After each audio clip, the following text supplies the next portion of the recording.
Bueno, de nuevo los saludo, buenas tardes. Continuemos con este servicio de oración. Ahora, como bien decía nuestro pastor Javier Rebolledo, continuamos con el tema de la soberanía de nuestro Señor. Hoy específicamente el tema de la soberanía de Dios y la oración.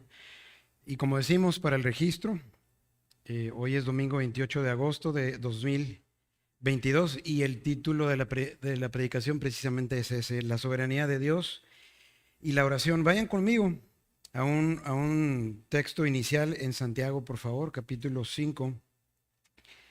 Vamos a leer inicialmente de los versículos 13 al 18. En Santiago lo tenemos después de Hebreos. Son de esos libros ya al final del Nuevo Testamento, de esos poquito difíciles de encontrar porque son muy poquitas páginas, ¿verdad? Pueden usar el índice, no se sientan culpables. ¿Sí?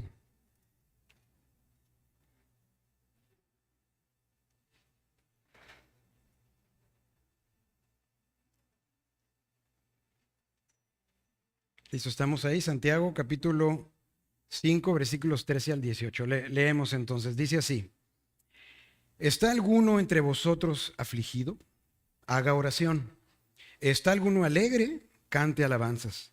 ¿Está alguno enfermo entre vosotros? Llame a los ancianos de la iglesia y oren por él, ungiéndole con aceite en el nombre del Señor. Y la oración de fe salvará al enfermo, y el Señor lo levantará, y si hubiese cometido pecados, le serán perdonados. Confesaos vuestras ofensas unos a otros y orad unos por otros para que seáis sanados. La oración eficaz del justo puede mucho. Versículo 17. Elías era hombre sujeto a pasiones semejantes a las nuestras y oró fervientemente para que no lloviese, y no llovió sobre la tierra por 3 años y 6 meses. Y otra vez oró, y el cielo dio lluvia y la tierra produjo su fruto. Oremos juntos. Padre, te agradecemos una vez más por el privilegio, Señor, que tenemos de estar aquí en esta reunión de adoración a tu nombre, Señor.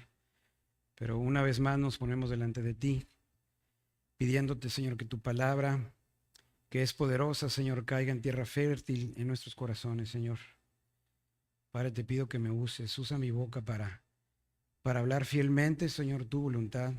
Úsame, Señor, para poder sembrar tu palabra en el corazón de mis hermanos y de los visitantes, Señor. Padre, te pedimos que esta palabra que escucharemos hoy de ti penetre en nuestros corazones, Señor, dé fruto al 100 por 1 y podamos obrar de acuerdo a esta palabra, Señor. No solo hoy, no solo mañana, sino que haga un cambio en nuestras vidas, Señor, para tu gloria y tu honra, Señor.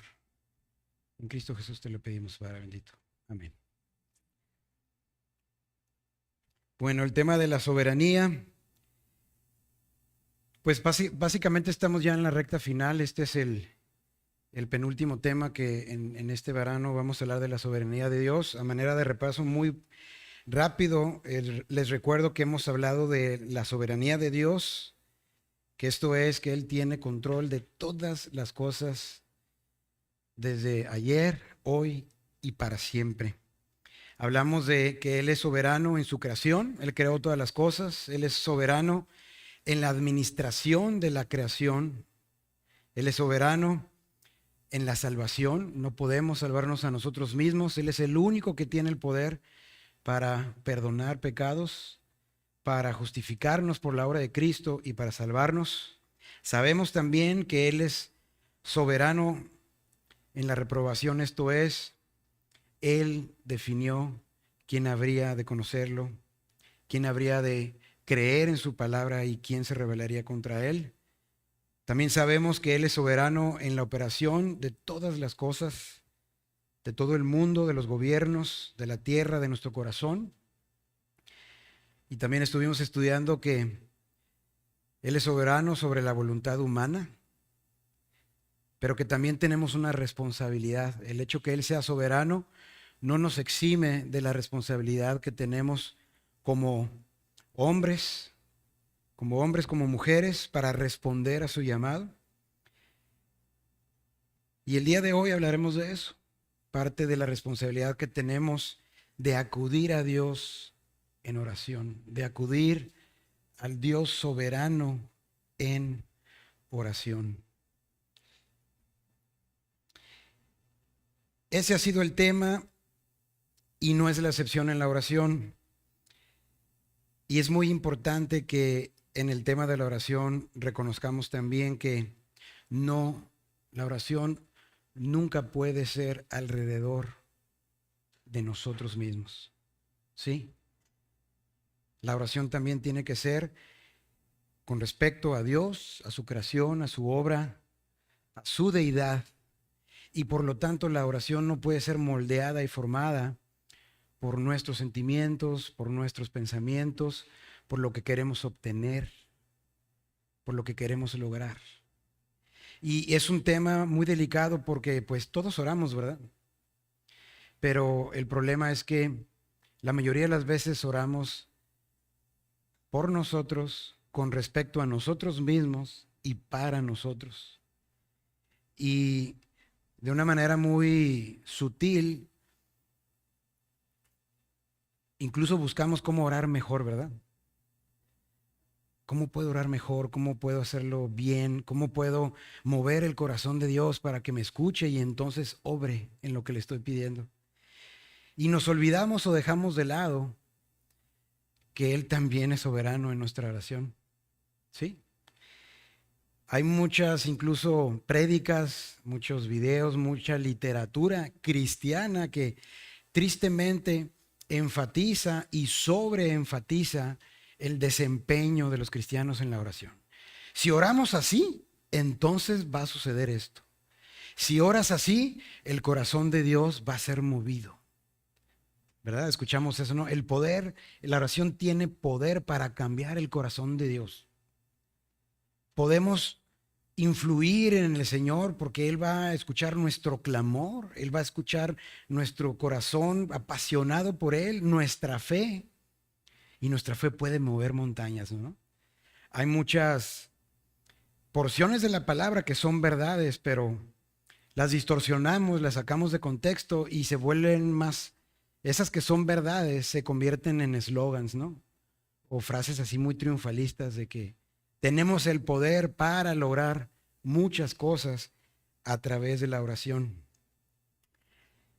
Y el día de hoy eso tiene que cambiar en nuestra percepción, en nuestra fe, en nuestra doctrina de lo que es la oración, pero a la luz de la soberanía de Dios. ¿Por qué Dios nos manda a orar entonces? Ahorita leíamos, la oración eficaz del justo puede mucho. Y menciona, Elías era hombre sujeto a pasiones semejantes a las nuestras, y oró fervientemente para que no lloviese, y no llovió sobre la tierra por 3 años y 6 meses. Y otra vez oró, y el cielo dio lluvia, y la tierra produjo su fruto. Entonces, cuando yo estaba leyendo esto, pues me pregunté, bueno, y entonces, ¿cómo oraba Elías? ¿Cómo oraba Elías? Vamos juntos, por favor, al libro de Primera de Reyes. Ese va a ser el texto que vamos a estar estudiando el día de hoy con respecto a la oración y la soberanía de Dios. Primera de Reyes, capítulo 17.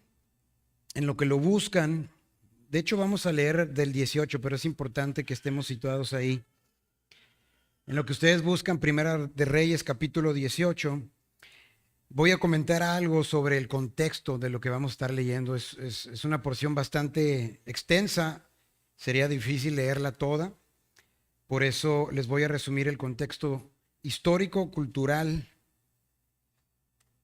y geográfico. Aquí estamos hablando del pueblo de Dios, Israel, durante el reinado de Acab, ¿sí? Uno de los muchos reyes que tuvo Israel. Y este rey Acab fue el que más ofendió al Señor porque cayó en idolatría y arrastró al pueblo de Israel a la idolatría. Levantó el altar al dios Baal, un dios pagano, provocando la ira de Dios. Dios había advertido ya a Acab que si su pueblo se apartaba de él para servir a otros dioses, retiraría las lluvias sobre sus tierras. y las lluvias del otoño y la primavera, así como el rocío del verano, eran vitales para el sostenimiento del pueblo. Las cosechas obviamente dependían de ello. Al no haber lluvia, pues no habría alimento. Al no haber alimento habría hambre, ¿verdad? Aquí el asunto es que, ¿cómo creen que llamaban al dios de Baal? ¿Qué? A ese dios falso, ¿cómo lo veían? ¿Se pueden imaginar? Baal era llamado el dios de las lluvias y el dios de la fertilidad. Entonces Dios en su soberanía dice, quieren adorar a un dios falso, el dios de las lluvias y el dios de la fertilidad. Si no se arrepienten, yo, el verdadero Dios soberano, voy a detener las lluvias. Pues bueno, sucedió porque no se arrepintió el pueblo de Dios. Leíamos hace un momento, Elías oró, guiado por Dios, para que se detuvieran las lluvias en Samaria. 3 años y medio sin lluvias. El hambre fue el medio soberano de Dios para dar la oportunidad a Acab y a su pueblo de arrepentirse por su rebeldía. Contexto geográfico, ya mencionamos Israel, Samaria, aquí está sucediendo esto, pero hay otros 2 escenarios, Querit y Sarepta. Una vez que por decreto de Dios paran las lluvias, Dios instruye a Elías a que vaya a Querit, específicamente a un arroyo en Querit, donde él soberanamente también lo sostuvo milagrosamente por mucho tiempo, alimentándole con pan y carne en las mañanas y con pan y carne por las tardes, a través de los cuervos, literal. Dios llevaba pan y Dios llevaba carne a Elías por conducto de cuervos y bebía del arroyo. ¿Sí? La soberanía de Dios. Ya había decretado, había advertido, cumplió su advertencia por la rebeldía de Israel. Obviamente a Elías le iba a tocar también, ¿verdad? Pero Dios le sostuvo ahí. Pues después de un tiempo, pues a falta de lluvias, ¿qué pasó con el arroyo de Querit? Se secó, ¿verdad? Entonces Dios ahora le indica a Elías que vaya a la ciudad de Sarepta, ciudad gobernada nada más y nada menos que por el suegro de Acab, el rey de Israel que cayó en rebeldía, en idolatría. Y dicho sea de paso, Acab, ¿de quién creen que era esposo? De Jezabel. Hemos escuchado de Jezabel, ¿verdad? No nos vamos a meter ahí, pero para dar contexto. En su soberanía lo sostiene a un lado del arroyo en Querit. Se acaba el agua, lo manda a Sarepta, gobernada por el suegro de Acab, esposo de Jezabel. Jezabel persiguió a los profetas de Dios, asesinó a los hombres de Dios, ¿verdad? Y ahí le ordena a Dios a Elías que busque a una viuda, la famosa viuda de Sarepta. ¿Han escuchado de ella? Una viuda que vivía en pobreza, vivía en hambruna, a duras penas se sostenía ella y a su hijo. Pero Dios le dice, vas a ir con ella y ella te va a sostener en su casa. Le vas a pedir pan y ella te lo dará. Primero te va a dar de comer a ti y luego va a comer ella. Elías, probado en fe, confiando en la soberanía de Dios, pues le dice eso a ella. Dame de comer, tú me vas a sostener, porque Dios así lo ha dicho. Nuevamente Dios muestra su soberanía. Entonces, con este contexto que les comento, vamos juntos a Primera de Reyes, capítulo 18.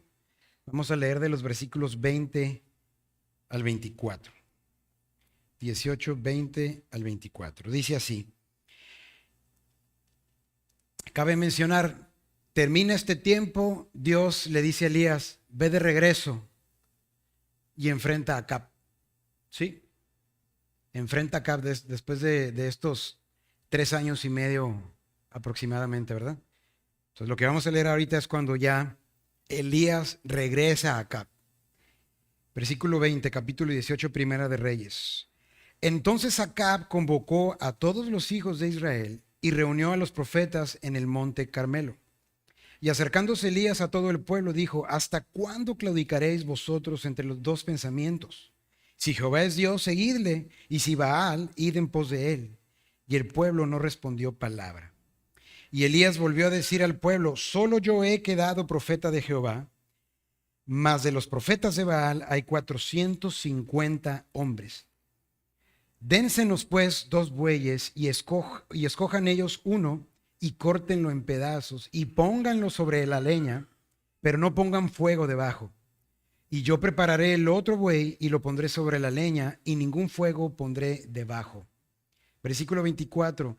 Invocad luego vosotros el nombre de vuestros dioses y yo invocaré el nombre de Jehová. Y el Dios que respondiere por medio de fuego, ese sea Dios. Y todo el pueblo respondió diciendo: bien dicho. Vean el cuadro. Los reta, básicamente es un concurso, no es un reto. A ver, idólatras de Baal, Dios de las lluvias, Dios de la fertilidad. Vamos a preparar un altar, igualito el de ustedes, igualito el mío. Y ustedes van a invocar a sus dioses. Y luego yo voy a invocar al Dios verdadero. Y el Dios que haga caer fuego sobre el altar, ese es Dios. ¿Y cómo respondió el pueblo? Bien has dicho. ¿Qué dice? Pues venga, ¿no? Generalmente cuando alguien nos reta, ¿no? Desde que éramos niños en la primaria, no, a ver, vamos tú y yo y las canicas y no sé qué, ¿eh? Y al que gane, pues picha la torta y la soda, ¿no? Y desde niños la reacción le medía a uno, ¿no? No, está bien. Pero cuando nos sentíamos seguros, ¿qué hacíamos? Bien has dicho. Digo, no tan formal, ¿verdad? Pero la actitud era esa. Bien has dicho. Aceptan el reto de Elías. Elías da una serie de instrucciones para preparar el altar del sacrificio y en el versículo 26 leemos, dice: y ellos tomaron el buey que les fue dado y lo prepararon e invocaron el nombre de Baal desde la mañana hasta el mediodía, diciendo: Baal, respóndenos. Pero no había voz ni quien respondiese. Entre tanto ellos andaban saltando cerca del altar que habían hecho. Y ellos clamaban a grandes voces y se sajaban con cuchillos y con lancetas conforme a su costumbre, hasta chorrear la sangre sobre ellos.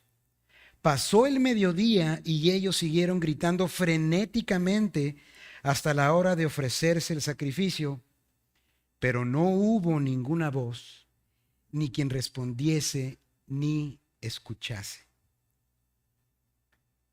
Si algunos se confundieron, como yo en su momento, cuando dice que se sajaban con cuchillos, básicamente se autoflagelaban como parte de su tradición en esa oración ferviente hacia su Dios. Hacían todo un despliegue emocional, incluyendo autoflagelarse al punto de chorrear sangre sobre ellos mismos. Sin embargo, ¿qué sucede?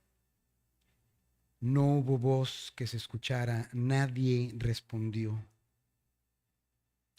¿Algún parecido con la actualidad? Escuchamos luego frases, no, yo lo decreto, yo lo declaro. Se convoca a noches de milagros y proezas, un día cualquiera de la semana, ¿no? En viernes para que la gente venga. Noche de avivamiento.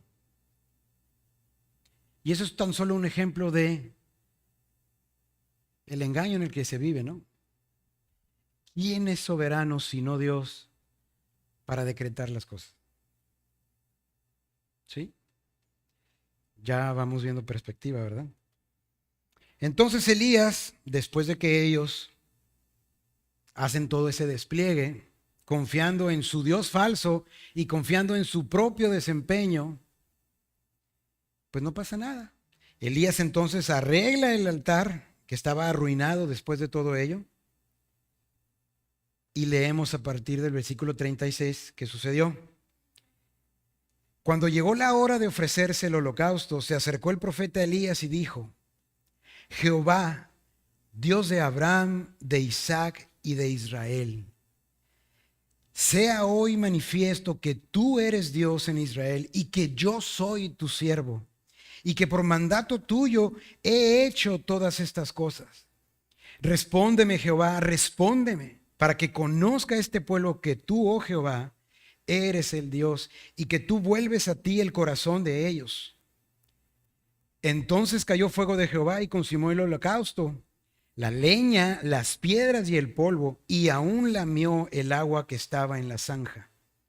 Viéndolo todo el pueblo, se postraron y dijeron: Jehová es el Dios, Jehová es el Dios. Entonces aquí vemos cómo Elías oraba. La oración se ha designado para que el Señor Dios mismo sea honrado y glorificado. Dios requiere que se le reconozca como el Dios que es. En Isaías 57:15 leemos: porque así dijo el alto y sublime, el que habita en la eternidad y cuyo nombre es el Santo.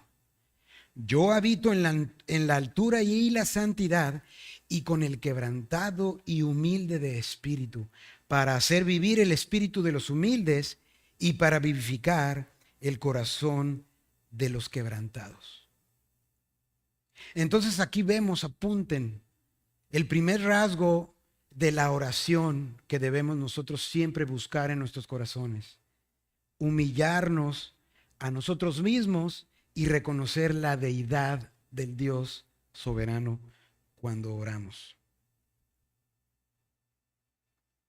Cuando se trata de aprender el designio de la oración, esto debería ocuparnos siempre antes de que consideremos la oración como un medio para obtener el suministro de nuestras necesidades.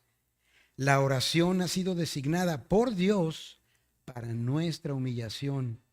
Entonces la oración verdadera es un venir a la presencia de Dios y que el sentido de su terrible majestad produzca una comprensión de nuestra pequeñez e indignidad delante del Dios alto y sublime. Salmo 8, versículos 3 al 4 dice: cuando veo tus cielos, obra de tus dedos, la luna y las estrellas que tú formaste, digo, el salmista dice: ¿qué es el hombre para que tengas de él memoria? Y el hijo del hombre para que lo visites. El salmista reconociendo la soberanía de Dios, su pequeñez y la inmensidad del Dios soberano. De nuevo, la oración redunda para la gloria de Dios, porque en la oración no hacemos sino reconocer la dependencia que tenemos en Él. Cuando supo del estudio de la soberanía de Dios en estas semanas, Colosenses capítulo 1, versículos 16 y 17 dice: porque en Él fueron creadas todas las cosas, las que hay en los cielos y las que hay en la tierra, visibles e invisibles, sean tronos, sean dominios, sean principados, sean potestades, todo fue creado por medio de Él y para Él. Y Él es antes de todas las cosas, y todas las cosas en Él subsisten. Elías, sabiendo esto, ya teniendo claro quién era su Dios, expresaba su oración a Dios, primeramente bajo una base de su propia humillación hacia el Dios de Israel. Él conocía su lugar y conocía el lugar de Dios en medio de su oración. Y Dios mostró su poder cada vez que él clamó a Él, y su nombre fue glorificado por el pueblo de Dios. En este caso en particular, después de que Elías ofreció esa oración a Dios, donde, ¿qué hizo primeramente? Dios, respóndeme, ¿verdad que dice eso? Respóndeme. Que sepan y vean que tú eres el Dios, y que yo, ¿qué dijo? Soy solo tu siervo, para que crean y para que vean que tú tienes el poder. ¿Sí? Después de eso, ¿qué sucedió? El pueblo de Israel reconoció la gloria de Dios diciendo: Jehová es el Dios, Jehová es el Dios verdadero. Entonces, así como Elías tenía eso claro de su Dios, de la misma manera es la claridad que tengamos tú y yo de la doctrina de la soberanía de Dios lo que le dará forma, tono, profundidad a nuestra oración delante de Dios. La claridad que tengamos del Dios soberano que profesamos es nuestro Dios. Y en primera y última instancia, eso es lo que va a determinar la manifestación del poder de Dios. Que busquemos primeramente darle la gloria a Él, reconociendo que nada de lo que hagamos, incluyendo nuestra oración más apasionada y ferviente, podrá lograr lo que solo el Dios altísimo y sublime puede lograr. ¿Por qué? Porque estamos descansando en su poder. No es nuestro estilo, no es nuestra efervescencia como los profetas de Acab, sino que descansa únicamente en los designios de la voluntad del único y verdadero Dios. Ahora fíjense qué osadía provoca en Elías el saber esto. Básicamente los reta primero, ¿no? Manda a llamar a los 450 profetas. Y él era uno nada más, era el único, el último profeta de Dios. Y 450 profetas de Acab que servían y adoraban al Dios de Baal. Los pone en línea, eso requería mucha valentía, mucha fe de su parte. Y luego Elías los reta. Vayan conmigo por favor al versículo 27. Déjenme ver o recordar si es del capítulo 18 o del 17. Sí, es del capítulo 18, versículo 27. De Primera de Reyes, sí, estamos ahí en Primera de Reyes todavía, ahí vamos a permanecer. Dice así, y aconteció al mediodía, ya ven que dijimos que los profetas de Acab, desde la mañana y hasta el mediodía, digamos, fuese el primer intento, ¿no? Estuvieron clamando a Baal y dice, y aconteció al mediodía que Elías se burlaba de ellos, diciendo, gritad en alta voz, porque Dios es, ¿no? Quizá está meditando, o tiene algún trabajo, o va de camino, tal vez duerme, hay que despertarlo.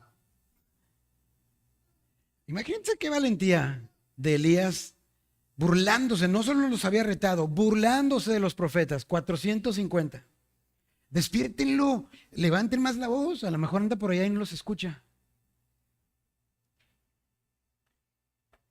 Eso nos lleva al segundo aspecto que debe determinar nuestra actitud en el corazón para cuando oramos a Dios. Buscar siempre la honra de Dios. Volvemos un poco a Primera de Reyes, capítulo 17. Por favor, vamos a al versículo 17 del capítulo 17 de Primera de Reyes. Ahí un poquito antes. Dice así.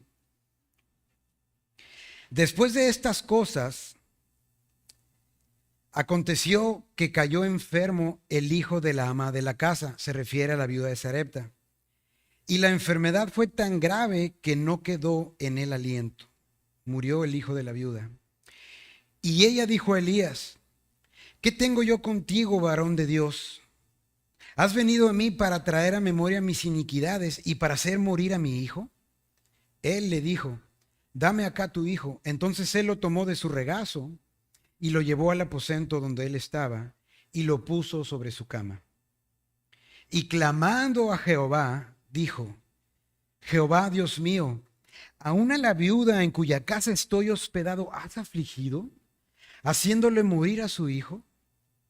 Y se tendió sobre el niño 3 veces y clamó a Jehová y dijo, Jehová Dios mío, te ruego que hagas volver el alma de este niño a él. Versículo 22 dice, y Jehová oyó la voz de Elías y el alma del niño volvió a él y revivió. Según el registro bíblico, esta es la primera resurrección en la que obra Dios.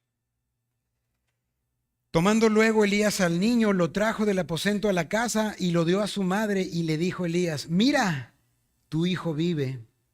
Entonces la mujer dijo a Elías, ahora conozco que tú eres varón de Dios y que la palabra de Jehová es verdad en tu boca. Nuevamente vemos la actitud de la oración de Elías.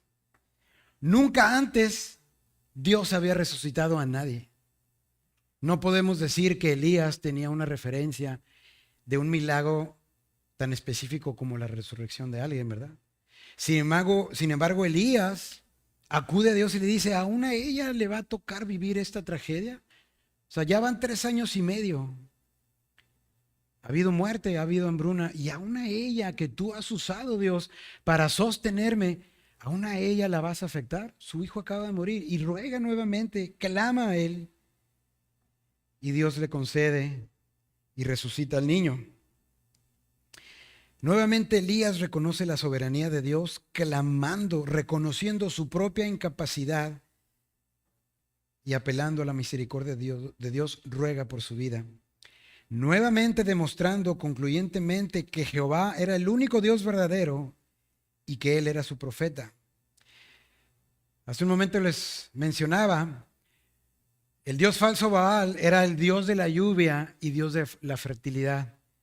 ¿Saben cuál era el tercer atributo que le daban a ese Dios falso? Que Él tenía el poder para resucitar a los muertos. Y Dios, una vez más en su soberanía, resucita al hijo de la viuda de Sarepta. Producto de ello, su nombre fue honrado. En este caso fue honrado por la viuda de Sarepta. Ahora veo que tú eres profeta de Dios. Leíamos en los versículos ahí que cuando ella le reclama a Elías, dice, oye, o sea, ¿qué viniste a mí? A cuidarte. Y luego dice que de alguna manera pues la confronta con su pecado, ¿no? A mostrar mi iniquidad, dice. No sabemos exactamente qué, pero evidentemente ella a través de Elías fue confrontada con su pecado, ¿no? Elías le presentó a su Dios, al Dios verdadero.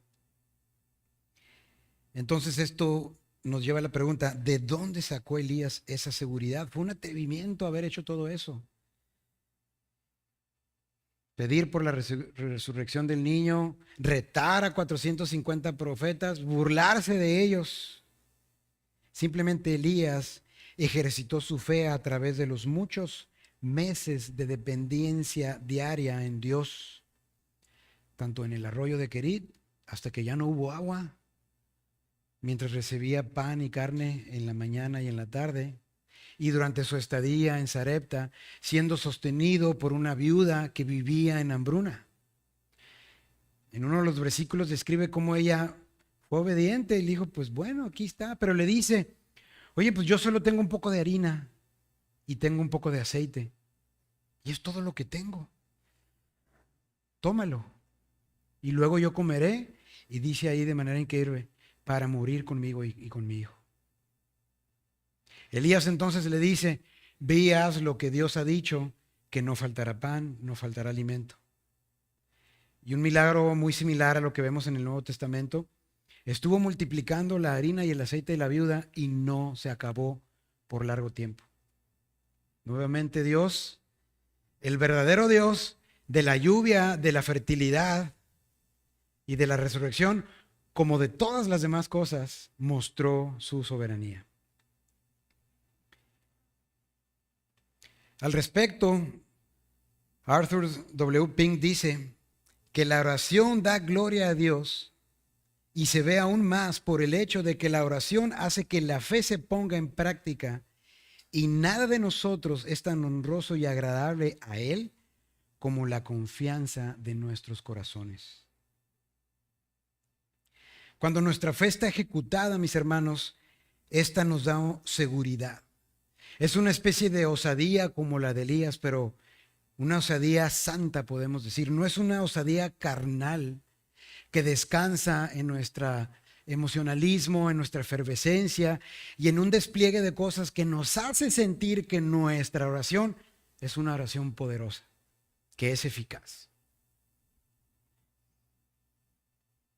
Elías podía orar así porque primero y antes reconocía el lugar que tenía delante de Dios. Se humillaba siempre. Tenía una osadía santa para pedirle lo que le pedía, pero no para obtener cosas para sí mismo, sino para que el nombre de Dios fuera honrado y fuera glorificado. Qué tremendo, ¿verdad?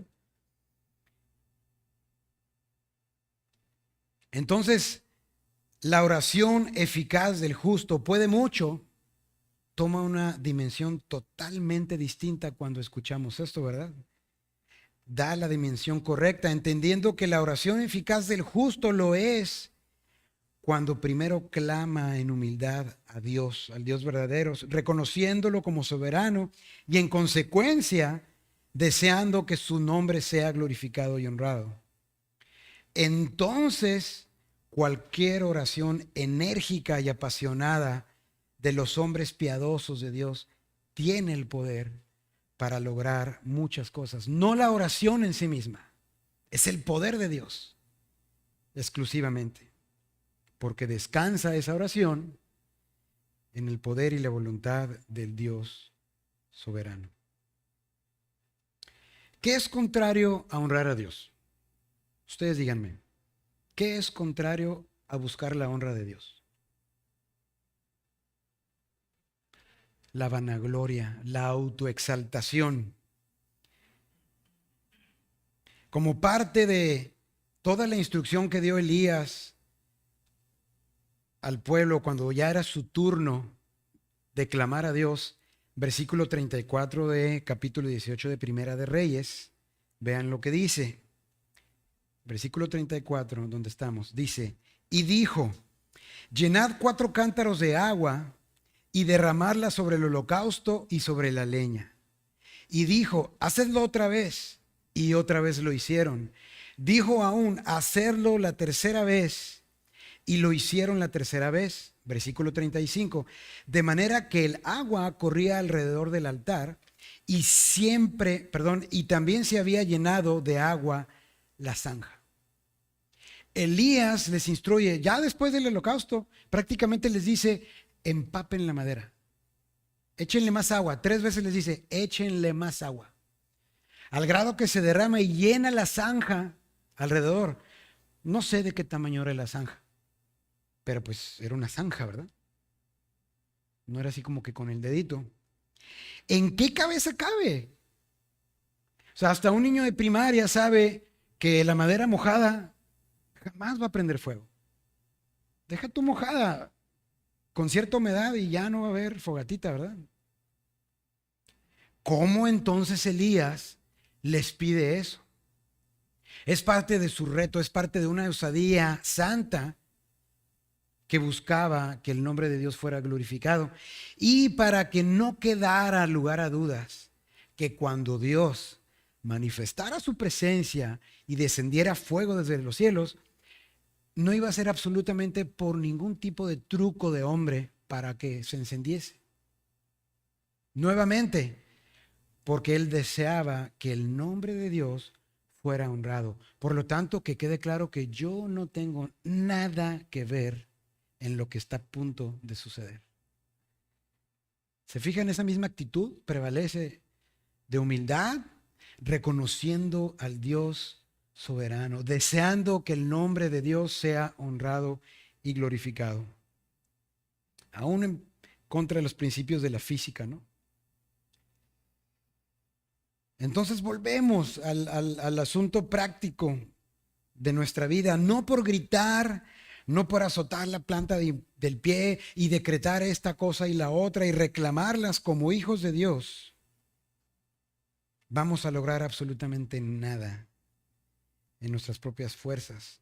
Es en la búsqueda de la exaltación de Dios, no la exaltación del hombre, donde nos ponemos primero como siervos del Dios Altísimo, no para buscar que se hagan y cumplan nuestros propios propósitos, sino donde después de que Dios ha decretado su voluntad, entonces nosotros declaramos esa voluntad de Dios hecha, pero por la obra y el poder de Dios, no por nada que resida en nosotros. En nuestra lectura inicial de Santiago 5, en el versículo 17, leíamos que Elías era un hombre sujeto a pasiones semejantes ¿a quién? A las nuestras. Y oró fervientemente para que no lloviese y no llovió. 3 años y medio después vuelve a orar para que lloviese y llovió. Elías no hizo sino confesar que Dios tiene el control sobre los propios elementos de la naturaleza. Ya lo vimos, ¿verdad? Dios gobierna todo, incluyendo que caiga una hoja de un árbol, incluyendo que llueva. Elías lo sabía. Ahora, mis hermanos, es mi deseo que nos apropiemos de este mensaje. Si bien ahorita hemos hecho referencia a Elías, el profeta de Dios, a un despliegue increíble del poder de Dios, holocaustos, fuego, ¿verdad? Es importante que veamos el principio teológico detrás de ello. En nuestra propia oración, aunque nosotros no oremos por ese tipo de, o en ese tipo de escenarios, ¿verdad? Estemos orando y clamando a Dios por cualquier aspecto de nuestra familia, de nuestro trabajo, de nuestra iglesia, de nuestras relaciones, cualquier asunto. La misma actitud que tuvo Elías cada vez que clamaba a Dios es la misma actitud que debemos tener nosotros cada vez que nos acerquemos en oración a nuestro Dios. Cuando oramos genuinamente a Él, nuestro primer propósito es venir con un corazón contrito y humillado delante de Él. Porque el Dios alto y sublime habita con el quebrantado de espíritu. ¿Para qué? Para ya no orar alrededor de nuestros propósitos, sino orar buscando la voluntad y propósitos de Dios. Y ese es el tercer aspecto o actitud de nuestro corazón cuando oramos. Buscar que sea hecha la voluntad de Dios. En el versículo 37 del capítulo 18 leíamos, respóndeme, decía Elías, respóndeme Jehová, respóndeme, para que conozca este pueblo que tú, oh Jehová, eres el Dios y que tú vuelves a ti el corazón de ellos. La oración de Elías tenía el propósito de que se hiciera la voluntad de Dios. ¿Cuál era la voluntad de Dios? Que su pueblo se arrepintiese. ¿Sí? Dios había advertido, si no se arrepienten y siguen adorando a ese Dios falso, yo traeré sequía. No obedecieron, trajo la sequía. Y cuando toca el turno de Elías para que se manifestara la gloria de Dios, ora a Dios y le dice, responde Jehová, responde, para que conozca este pueblo que tú eres el Dios y que te vuelvas a ti en el corazón. Se vuelvan a ti en el corazón, perdón. Quería perdonarlos el Señor, quería restaurarlos. Había herido su tierra con tremenda sequía y hambre, pero iba a ser en sus propios términos que esa sequía y esa hambre terminara. No iba a ser por el despliegue de nadie, no iba a ser por la jactancia de ningún profeta, de 450 profetas o de los que fueran, iba a ser en sus propios términos.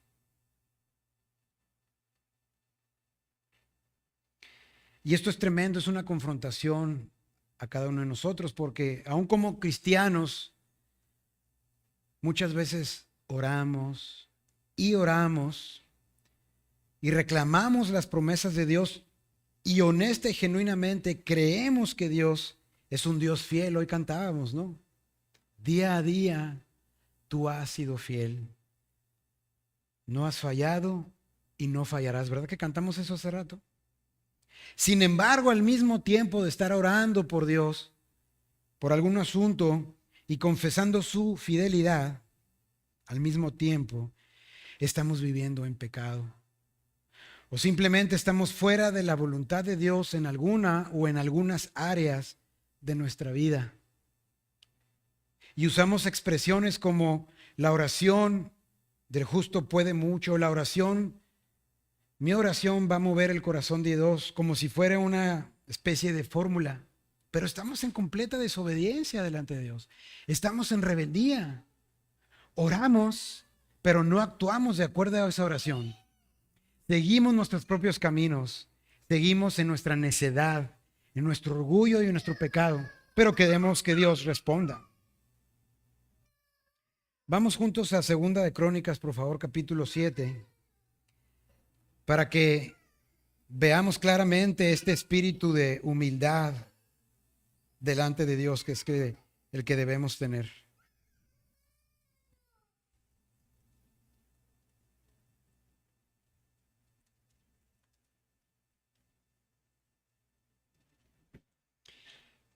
Dice así: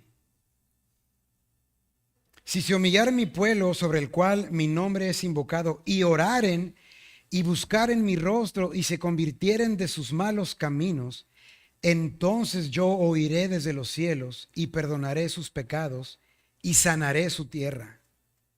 Nótese el orden.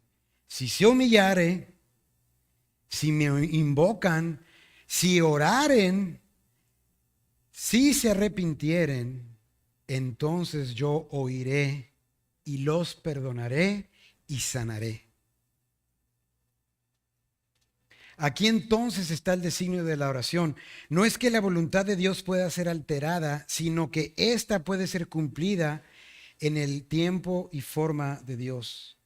Esto es porque Dios ha prometido ciertas cosas que podemos pedirle con plena seguridad de fe, pero siempre debe estar alineada a sus propios propósitos, no a los nuestros. Dios quiere que su voluntad se lleve a cabo por sus propios medios. Y uno de esos medios es el ruego y la súplica con la que acudimos delante de Él en oración. Elías decía: sea hoy manifiesto que tú eres Dios de Israel y que yo soy tu siervo y que por mandato tuyo he hecho todas estas cosas. Yo no, Dios, no son mis propósitos, son los tuyos. Y esa debe ser nuestra actitud. Y no hay manera que genuinamente nosotros busquemos la voluntad de Dios antes que la nuestra si no deseamos alinear nuestros deseos a los deseos de Dios. Hemos visto, hemos escudriñado la palabra con respecto a la soberanía de Dios y sabemos que Él es un Dios inmutable, no cambia, no puede ser alterado ninguno de sus designios. Pero si reconocemos la grandeza de Dios y nuestra pequeñez, en ese clamor a Él, Dios conforma nuestro corazón a su corazón y nuestros deseos los va cambiando para que estén alineados a sus deseos.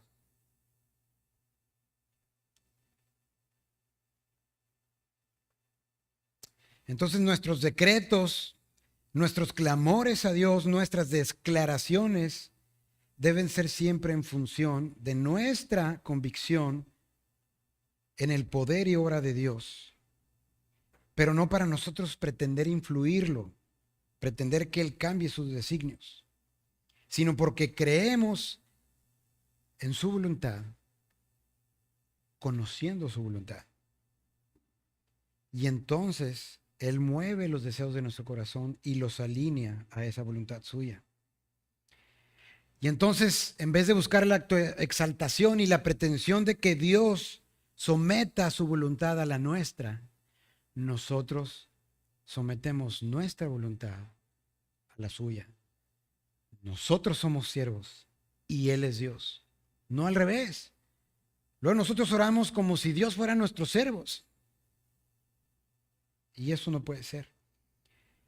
Arthur W. Pink comenta al respecto: ninguna oración es agradable a Dios a menos que el espíritu que la mueva sea: no se haga mi voluntad, sino la tuya. Como Lucas 22:42, la propia oración de nuestro Señor Jesucristo. Cristo más que nadie sabía el plan de Dios y él era parte de él. ¿Y cómo rogó a Dios? Señor, si es posible que pase de mí esta copa, mas no se haga tu voluntad, sino mi voluntad, sino la tuya. Vemos dos ejemplos preciosos en Ezequías y David.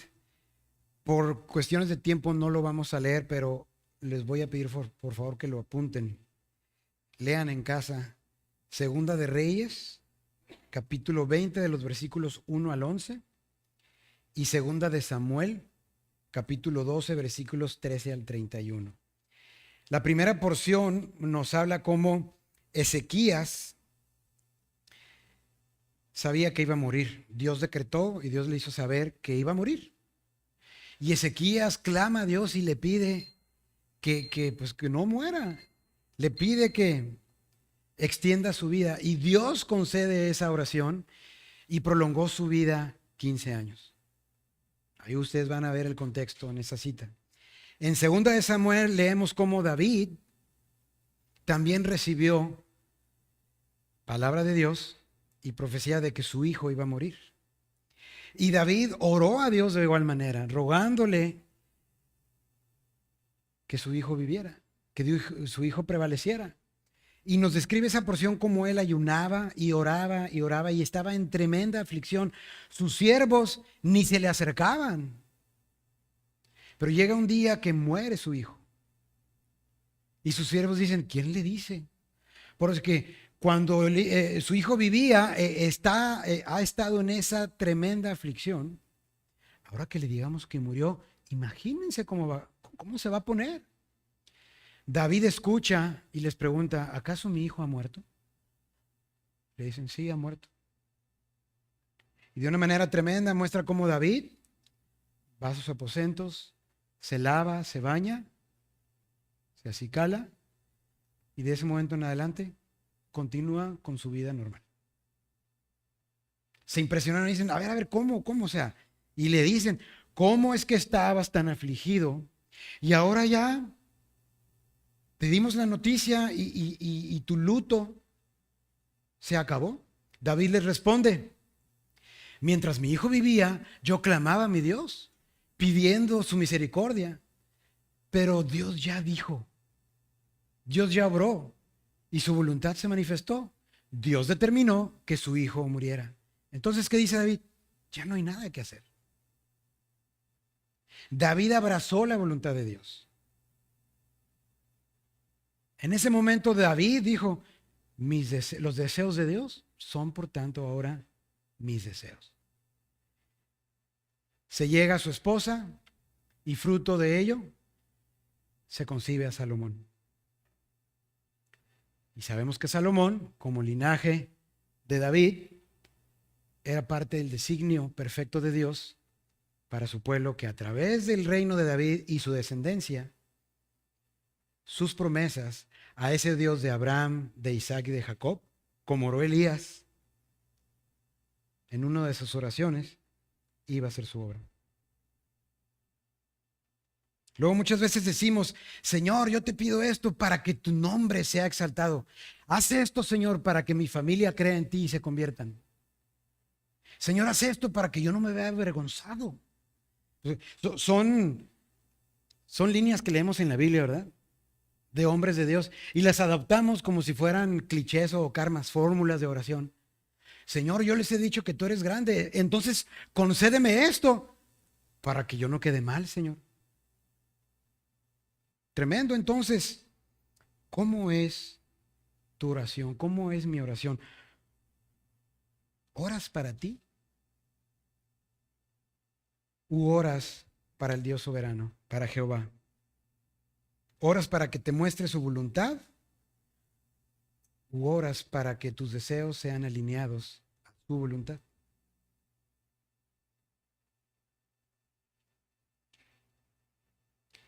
Santiago 4:3 dice, pedís y no recibís porque pedís mal para gastar en vuestros deleites.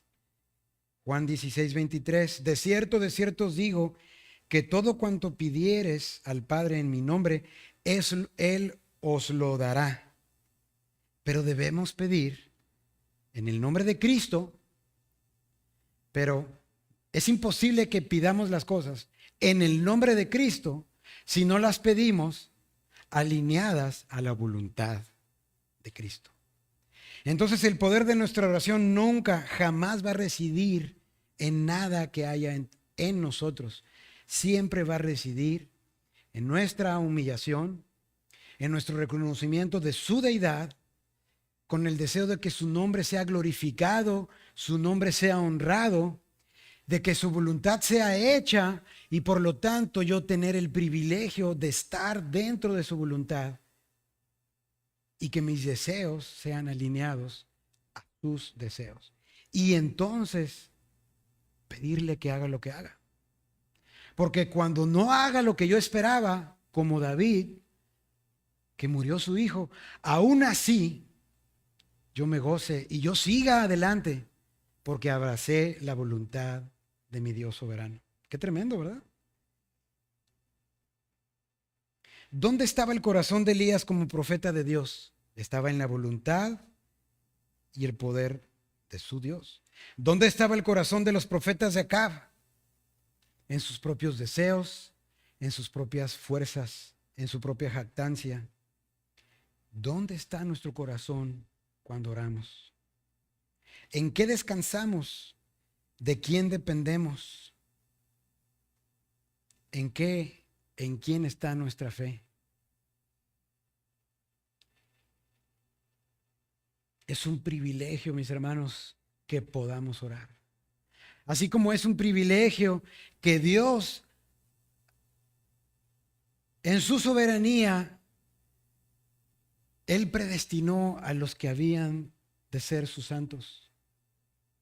En su soberanía, Él enfría y cauteriza el corazón de los que Él ha decidido que no le conozcan. Pero tenemos el privilegio que a través de la predicación, la locura de la predicación, ese propósito de salvación se lleve a cabo. De la misma manera es un privilegio para nosotros que vengamos en oración delante de nuestro Padre, pero no para que nosotros provoquemos absolutamente nada, sino Dios nos hace partícipes de sus decretos, de sus declaraciones, cumple sus promesas en tiempo y forma. Y en nuestra oración, con este corazón que hemos visto el día de hoy, nos hace partícipes de que sus decretos se lleven a cabo. Y eso es lo que debemos perseguir. El domingo pasado veíamos que es importante creer, orar y descansar. ¿Recuerdan eso? Creer, orar y descansar. Creemos en el poder de Dios. Oramos como parte de esa participación y privilegio que Dios nos da para involucrarnos en su obra y descansamos en su soberanía.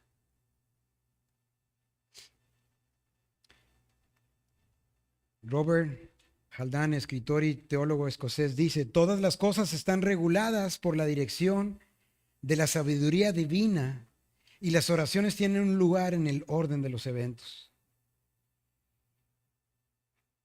John Gill, ministro bautista inglés: esta es la forma y el medio que Dios ha designado para comunicar las bendiciones de su bondad a su pueblo, porque a pesar de que Él las ha propuesto, las ha provisto y las ha prometido, no obstante, Él ha de ser buscado en oración y es un deber y un privilegio pedir que se haga su voluntad. Por último, dos extremos vimos el día de hoy. El extremo de la osadía carnal de los profetas de Acab, idólatras, pretendiendo que se manifestaran esos dioses.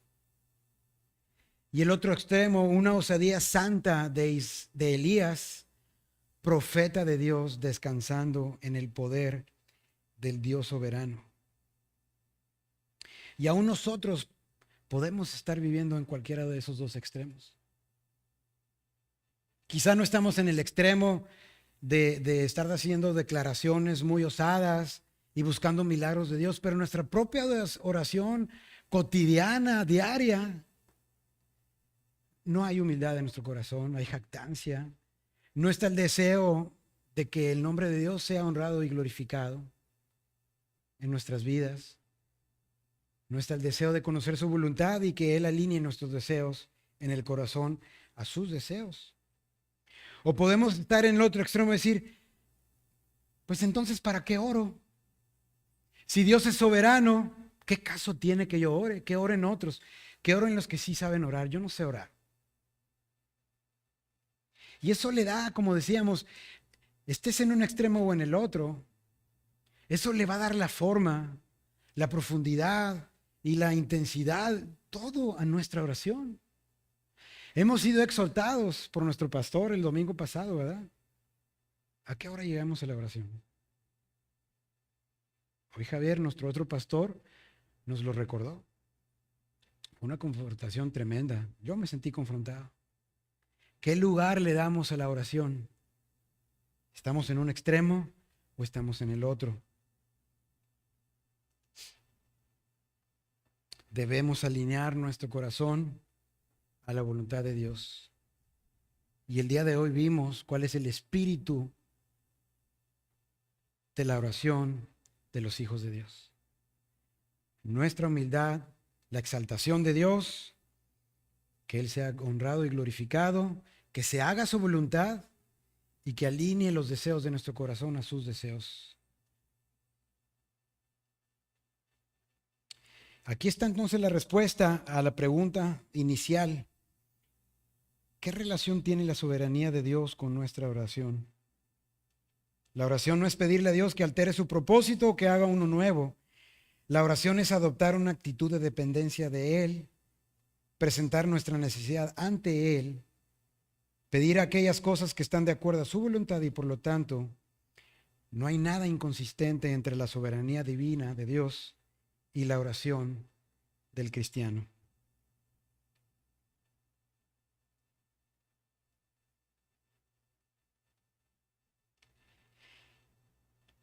Si tú has creído en la obra de Dios a través de Jesucristo, si tú has creído y reconoces a Jesucristo como Señor y Salvador, es necesario que en base en lo que has venido escuchando de la soberanía de Dios y hoy te vuelvas de tus caminos de pecado. Reconoce que Dios no va a cambiar, Dios no se va a ajustar a tus propósitos, Dios no se va a ajustar jamás a tu voluntad. Él tiene sus propósitos y designios ya trazados y si no estás en su voluntad, vives una vida de pecado y no te arrepientes, reconócele, porque solo Él te va a justificar de la muerte eterna. Si tú eres creyente, eres cristiano, has creído en Dios, en su evangelio, tampoco Dios se va a ajustar a tu voluntad. Arrepiéntete también y roguemos juntos al Señor que Él nos dé la humildad que necesitamos, porque Él es el alto y sublime y Él habita con el que es quebrantado y tiene un humilde espíritu. Arrepintámonos entonces delante de nuestro Dios soberano. Si no eres creyente, arrepiéntete para salvación. Si eres creyente, arrepiéntete para restauración. Amén. Oremos juntos. Señor, gracias, Padre, por esta palabra preciosa, Señor, tremenda al mismo tiempo. Es nuestro deseo, Señor, alinearnos a tu voluntad. Pon en nosotros este corazón cada vez que vengamos delante de tu presencia, Señor. Queremos honrarte con nuestra oración. Queremos honrarte, Señor. No somos nadie. Y lo que somos, lo somos en ti, Señor, por la obra regeneradora que has hecho en nuestras vidas. Ayúdanos a no olvidarlo, Señor. Ayúdanos a humillarnos. Ayúdanos a darte el lugar de Dios soberano que tú tienes.